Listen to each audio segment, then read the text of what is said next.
بسم اللہ الرحمن الرحیم نحمده ونصلی علی رسولہ الکریم اما بعد۔ معزز سامعین، آپ سب کی خدمت میں سلام مسنون عرض ہے۔ آج کی مجلس میں ہم ایک بہت ہی اہم مسئلے کو آپ کے سامنے رکھتے ہیں۔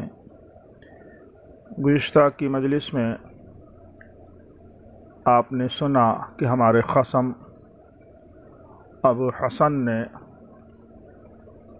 مقلدین اہل سنت والجماعت کو چھپا ہوا کافر اور قادیانیوں کو کھلا ہوا کافر قرار دیا تھا، جس پر ہم نے کل مختصر گفتگو کی تھی۔ آج ہم جائزہ لیتے ہیں کہ یہ غیر مقلدین جس مذہب کے پیروکار ہیں وہ مذہب کب آیا، اس کی ہیئت قضائیہ کیا ہے، اور اس بات کا جائزہ لیتے ہیں کہ ہمارا اور غیر مقلدین کا اختلاف کفر اور اسلام کا ہے یا فروعات کا فروعی اختلاف ہے۔ تو آئیے، سب سے پہلا سوال کہ یہ غیر مقلد والا دین کب آیا؟ نام نہاد اہل حدیث جو اپنے آپ کو تمام مسلم فرقوں میں سب سے اعلیٰ، سب سے عرفہ، سب سے زیادہ حق والا سمجھتے ہیں، ہم دیکھتے ہیں کہ ان کا وجود کب ہوا۔ یہ غیر مقلد والا دین کب آیا؟ قاضی شوکانی شیعہ لے کر آیا یا اس کا شاگرد عبدالحق بنارسی؟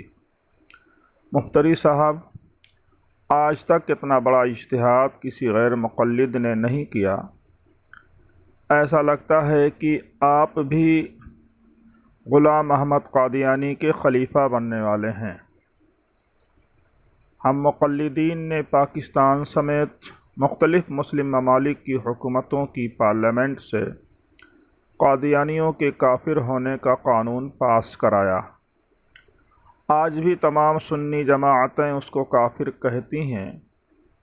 اگر مقلدین چھپے کافر ہیں، جیسا کہ آپ غیر مقلدوں کا دعویٰ ہے، تو آپ بھی پاکستان کی پارلیمنٹ میں مطالبہ کریں کہ وہ 14 صدیوں والے مقلدوں کے اسلام کو منسوخ کریں اور ائمہ اربعہ کے مقلدین کو کافر قرار دیں۔ اس طرح عرب کے آل سعود سے غیر مقلدوں کے قریبی تعلقات ہیں، ان سے بھی مطالبہ کریں۔ اس طرح دنیا بھر کے 90% سے زیادہ مقلد مسلمانوں کو کافر کہیں، تاکہ آقائے نعمت ملکہ وکٹوریہ اور محسن اسرائیل اور داماد محترم غلام احمد قادیانی اور مکفر المسلمین احمد رضا خان کا مشن کامل ہو جائے۔ اس طرح مٹھی بھر غیر مقلدین کا سینہ کشادہ ہو جائے، وہ خوش ہو جائیں کہ رسول اللہ خاتم النبیین والمرسلین صلی اللہ علیہ وسلم اب تو اپنی امت کی کثرت پر فخر نہ کر پائیں گے۔ ان کو یقیناً خوشی ہوگی اس بات پر کہ ابلیس اور شیطانوں کا مشن کامل ہو چکا۔ خوش ہو جائیں گے اس بات پر کہ اب قادیانیوں کو راحت مل جائے گی۔ خوش ہو جائیں گے اس بات پر کہ اسلام اور مسلمانوں کی بے خکنی کی راہیں امریکہ و اسرائیل کے لیے آسان ہو جائیں گی۔ قادیانیوں کی طرح اب غیر مقلدوں کو بھی اسرائیلی فوج میں نوکریاں مل سکیں گی۔ ان کو خوشی ہوگی اس بات پر کہ صحابہ کرام کی قربانیاں رائگاں ہو گئیں۔ وہ خوش ہو جائیں گے اس بات پر کہ مسلمانوں کا جہاد ناکام ہو گیا۔ اب عربوں پر قبضہ آسان ہو جائے گا، کیونکہ بلا جنگ کے غیر مقلد بہادروں نے میدان فراہم کر دیا ہے۔ وہ خوش ہو جائیں گے اس بات پر کیا ائمہ اربعہ کی محنتیں رائگاں ہو گئیں۔ خوش ہو جائیں گے اس بات پر کہ 1400 سال کے سارے مسلمان بیک جنبش قلم کافر قرار پائے تاکہ آسانی سے وکٹورین مذہب دین الہی رائج کیا جا سکے اور پوری دنیا میں قاضی شوکانی کو امام اعظم کے منصب پر فائز کیا جا سکے۔ ان میں بدنصیب عبدالحق کا بھی بھلا ہو جائے گا، اس پر لعنت کرنے والے مقلدین کی آواز بیکار ہو جائے گی۔ آپ کے بھائی روافظ بھی خوش ہو جائیں گے، آپ کے بھائی قادیانی بھی خوش ہو جائیں گے۔ اس کے بعد ممکن ہے کہ دجالی عالمی حکومت وجود میں آئے تو غیر مقلدوں کو نمائندگی دی جائے، جس میں ان کا ایک عمل بالحدیث والقرآن کا سرخ پرچم ہوگا۔ مذہبی اقلیتی امور کی وزارت ملتے ہی ان آیات کو قرآن سے نکال دیا جائے گا جن سے مقلدین استدلال کرتے ہیں۔ ایسی وہ احادیث مبارکہ اور وہ تمام احادیث نکال دی جائیں گی جو صحابہ سے تواتر عملی کے ساتھ ثابت ہیں۔ صرف انہی احادیث کو قانون کا درجہ ملے گا جو شاذ ہوں اور ائمہ اربعہ بالخصوص احناف کے عمل کے خلاف ہوں۔ صحابہ و تابعین کے فتاوی اور اجماعات اور ائمہ اربعہ کی تمام فقہی کتابیں اور کتب سنن و جوامع کو دریا برد کر دیا جائے گا، کیونکہ وہ شرع سے شروع سے اخیر تک ان کے دشمن مقلدوں کی روایت کردہ ہیں۔